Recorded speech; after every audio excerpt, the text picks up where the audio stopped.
വാർത്തയിലേക്ക്. ആലത്തൂർ RTO ഓഫീസിന്റെ പ്രവർത്തനം കുത്തഴിഞ്ഞ രീതിയിൽ. ആലത്തൂർ RTO ഓഫീസിന്റെ കെടുകാര്യസ്ഥതയ്ക്കെതിരെ നിരവധി പരാതികൾ മന്ത്രിതലം വരെ തെളിവ് സഹിതം നൽകിയിട്ടും നടപടിയില്ല. RTO ഓഫീസിലെ പല ജീവനക്കാരും സമയത്തിന് ഓഫീസിലെത്താറില്ല. വിദ്യാർത്ഥികളെ കയറ്റാതിരിക്കുക, കയറ്റിയാൽ തന്നെ വിദ്യാർത്ഥികളോട് മോശമായി പെരുമാറുകയും സ്റ്റോപ്പിൽ ഇറക്കാതിരിക്കുകയും ചെയ്യുന്ന നിരവധി സംഭവങ്ങളാണ് ഉണ്ടാവുന്നത്. ഒരേ റൂട്ടിൽ തന്നെയുള്ള ബസ്സുകൾക്ക് ഓടിയെത്താനുള്ള സമയവും വ്യത്യസ്തമായാണ് നൽകിയിട്ടുള്ളത്. റോഡ് പരിശോധനയോ വാഹന പരിശോധനയോ കൃത്യമായി നടക്കാറില്ലെന്ന് മാത്രമല്ല, RTOവിൽ സ്വാധീനമുള്ളവർ സ്കൂൾ സമയങ്ങളിൽ ട്രിപ്പ് മുടക്കുന്നതും പതിവാണ്. ഇത്തരം കാര്യങ്ങൾക്കെതിരെ പരാതി നൽകിയിട്ടും ഫലമില്ലെന്നും ജയകൃഷ്ണൻ പറഞ്ഞു. നിരന്തരം കഴിഞ്ഞ 3-4 മാസങ്ങളായിട്ട് പരാതി നടത്തിയിട്ട് ഇന്നേ വരെ ഈ ബഹുമാനപ്പെട്ട മന്ത്രി ഒരു നടപടിയും ഇവർക്കെതിരെ സ്വീകരിച്ചിട്ടില്ല എന്നുള്ളതാണ്.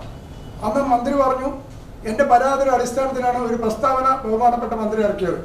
എന്താണെന്ന് വെച്ചാൽ ആലത്തൂര് പൊതുജനങ്ങളോട് അപമര്യാദയെ പെരുമാറുന്നു. യജമാന്മാരാണ് പൊതുജനങ്ങളെന്നും അവരുടെ നികുതി പണം കൊണ്ടാണ് നമ്മൾ ശമ്പളം വാങ്ങുന്നത് എന്നെല്ലാം മൈക്ക് കിട്ടുന്ന സമയത്ത് ബഹുമാനപ്പെട്ട മന്ത്രി കാര്യങ്ങൾ പറയുന്നുണ്ട്.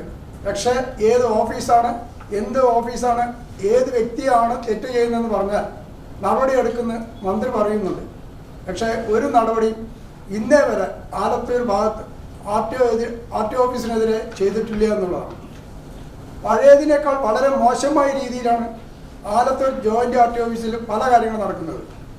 കൃത്യസമയത്ത് വളരെ ചുരുക്കം പേര് മാത്രമേ കൃത്യസമയത്ത് അവിടെ ജോലിക്കകത്ത് എത്താറുള്ളൂ.